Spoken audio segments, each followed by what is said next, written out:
to Shine today. It is lovely to have your company, and with us today we have a very special studio guest, Margaret Spicer. Now, Margaret is in ministry at Auckland Grace City Church. She runs a leadership consultancy called Latte Ministries, and she has taken up the mantle of organising the Global Leadership Summit events here in New Zealand.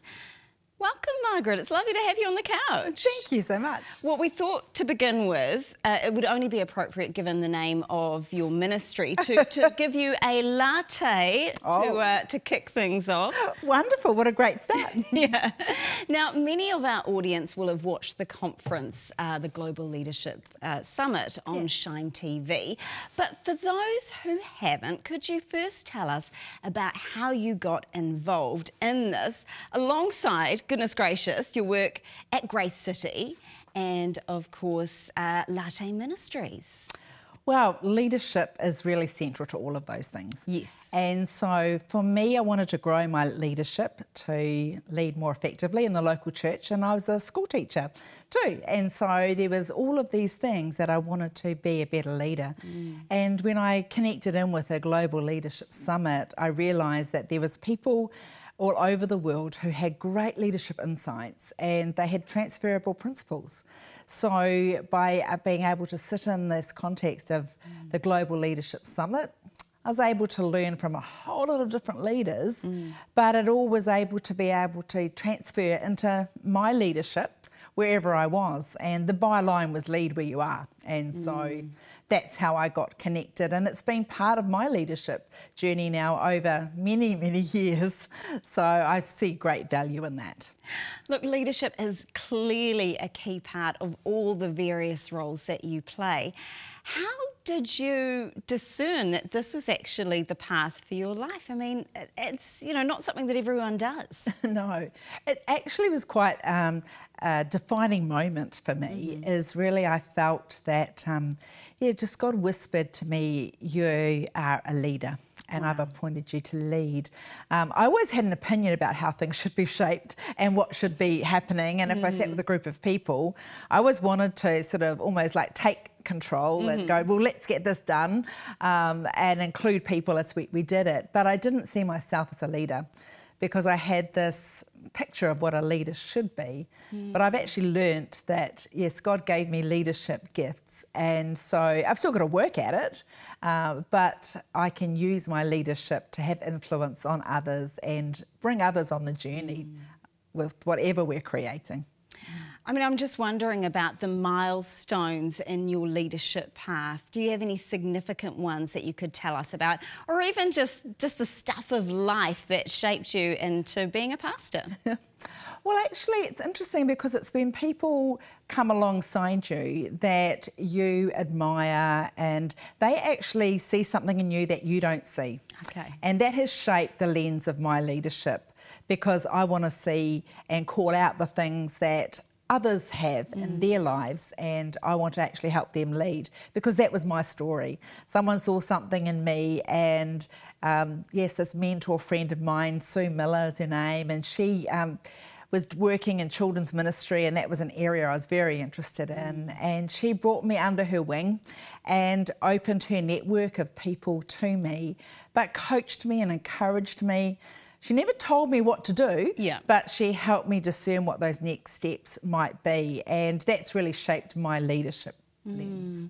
Now, I mean, clearly in all the roles that you have, you know, there's pastoral care, there's leading, there's teaching, there's preaching. Do these things always go hand in hand for people, or do you think this is sort of uniquely something that you've been designed for?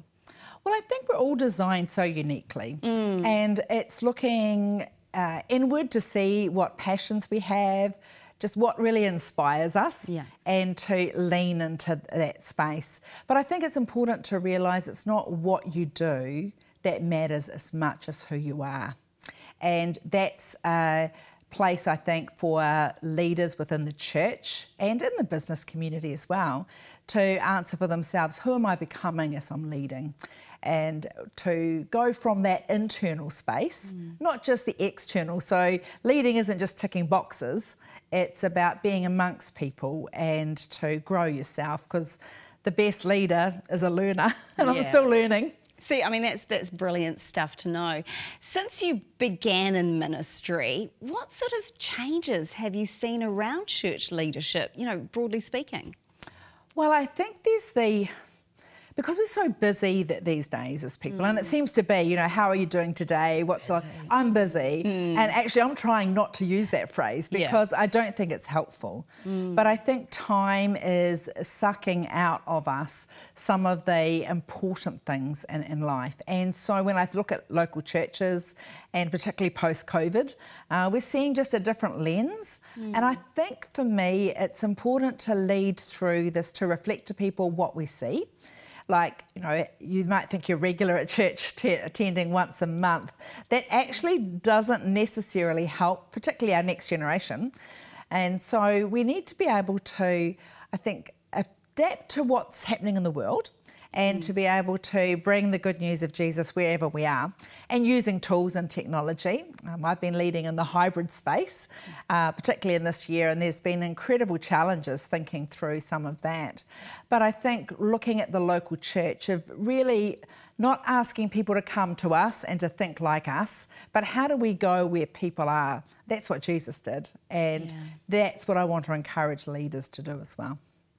As a women leader, what gifts and strengths do you think women bring to pastoral ministry? Well, I think our voice is really important because we do see things differently. There is that nurturing side as a woman that we have. I always like to think that I lead because of who I am, and I happen to be a woman. But I don't actually think sometimes that we step forward into those spaces. We can sort of stand back because I've led predominantly in a male-dominated environment, and sometimes, yes, I do feel that you are pushed aside a little bit, but I think the leaders around you can also open the door for you. I've had leaders who have been males who have actually invited me into their networks as well, given me a voice. But I don't demand that voice. I think for me it's important to be who you are and to use those gifts and your insights.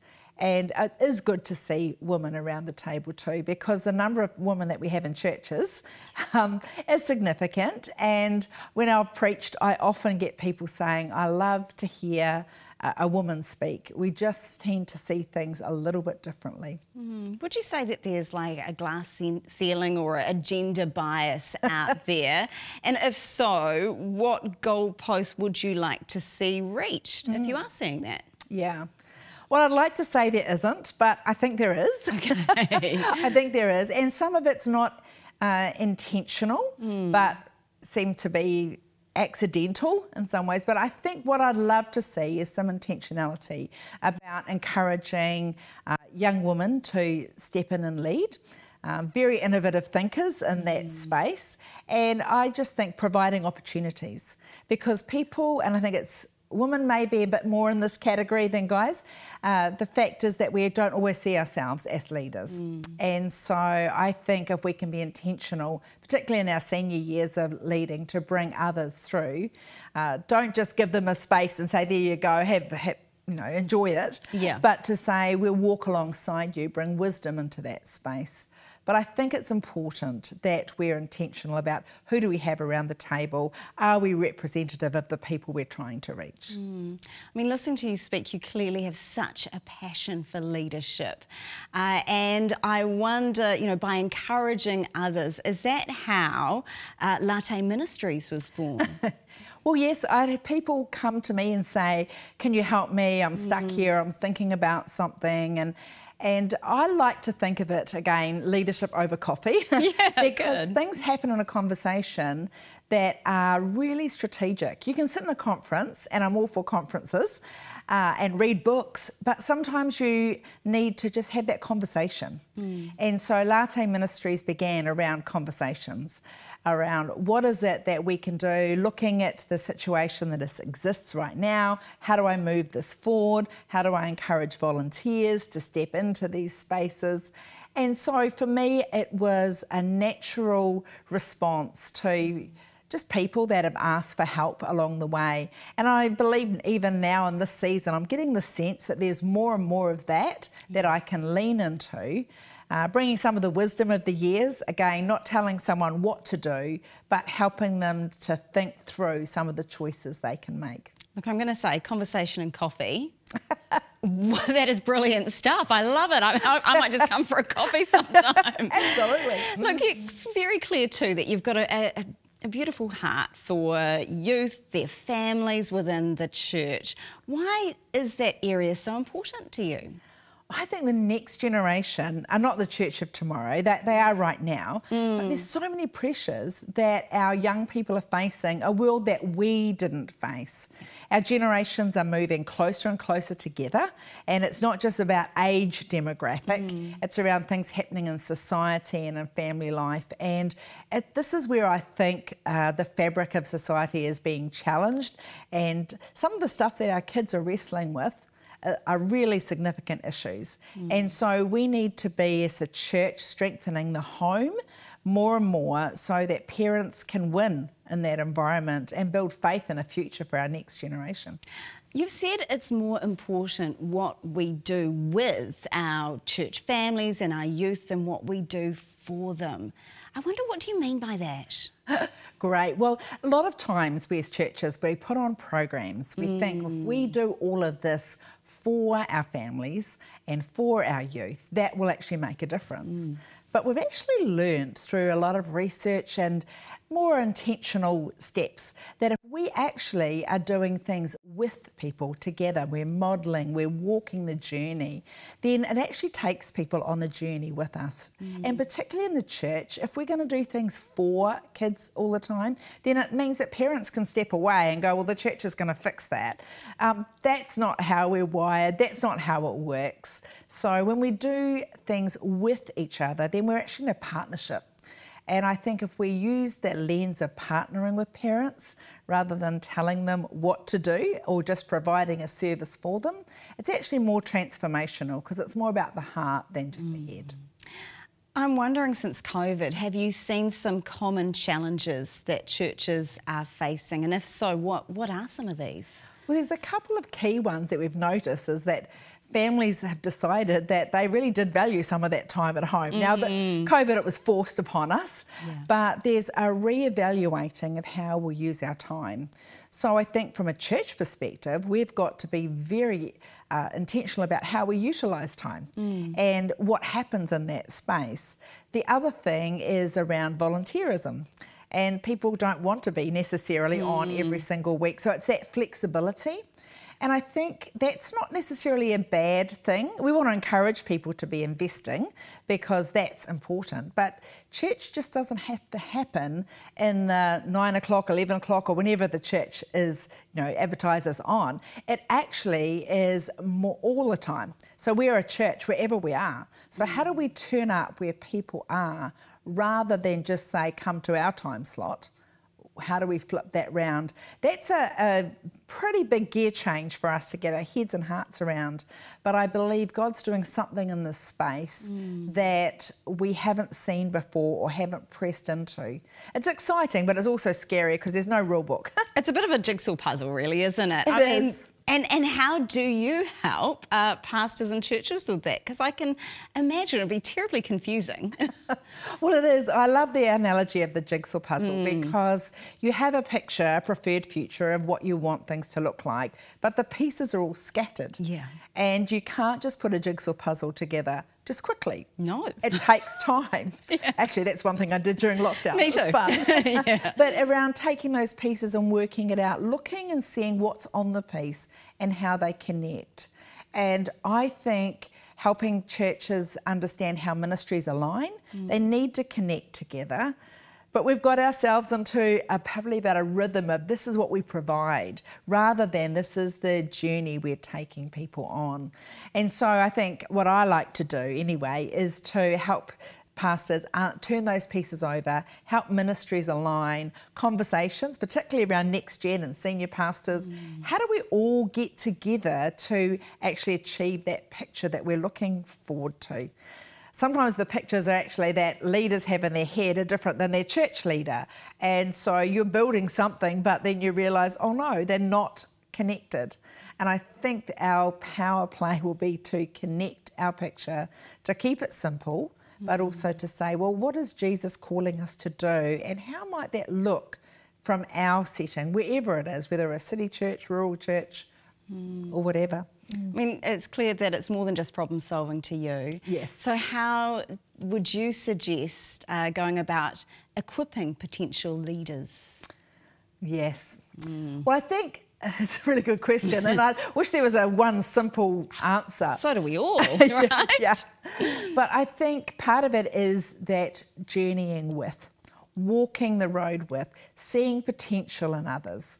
And it's easy to get caught up in what we're trying to achieve, but the real value, I think, is seeing others and inviting them to join in the journey as well. We can do so much in our leadership positions, and when we are privileged enough to work for a church, that we can dedicate time during the week to achieving the tasks we need to achieve, but it's much better when we can bring people along with us, give them responsibility and the authority to make calls. See, I think the next generation particularly, they're the ones that are going to reach their generation. So how are we encouraging people to do that as leaders? But there's also another age demographic that we've noticed is the early retirees.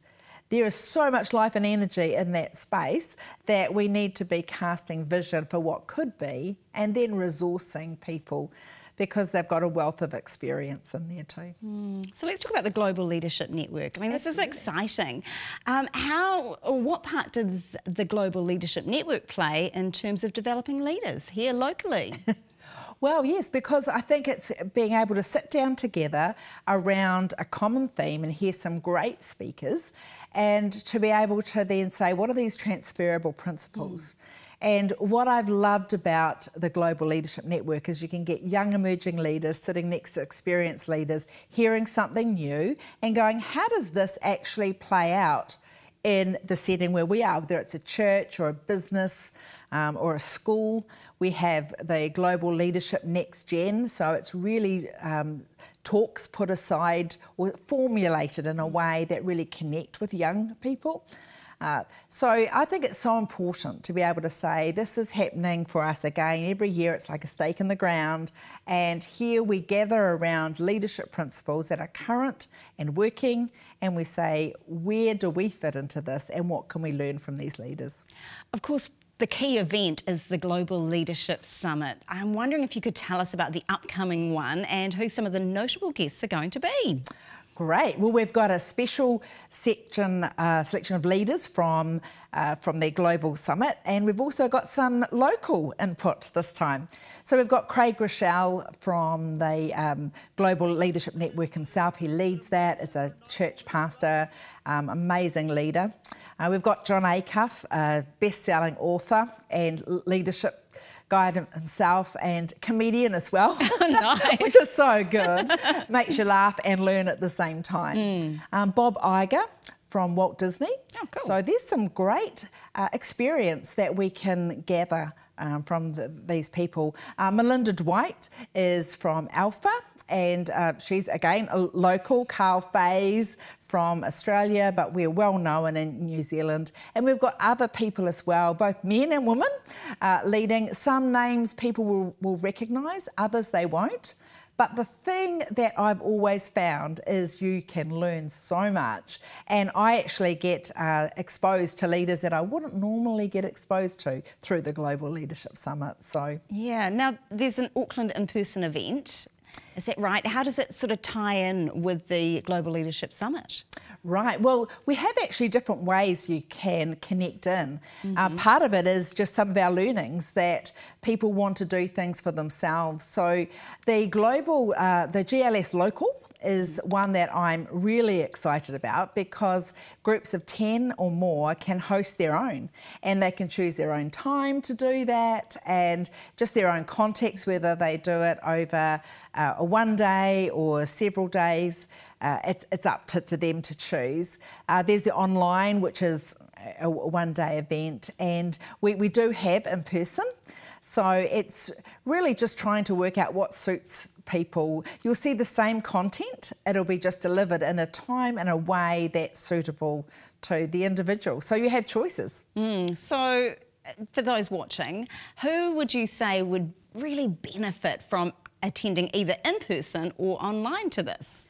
Yeah, I think if you're leading in any way, and it can be even, you don't have to be the big leader, but leading, having influence in any area, whether in the workplace, definitely in the church, young leaders, seasoned leaders.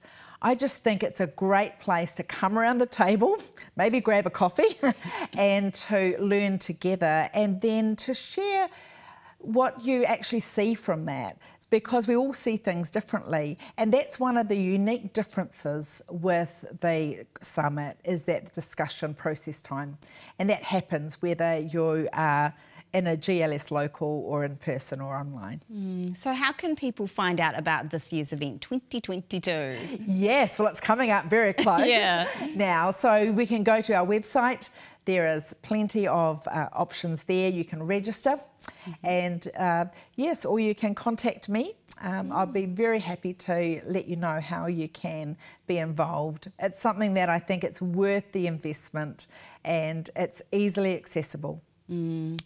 How would you like to, I guess, encourage, as we wrap things up, people watching today who are leaders, how would you like to encourage them in their leadership roles? Right. Don't get too busy working in your ministry or in your leadership that you don't spend time working on it.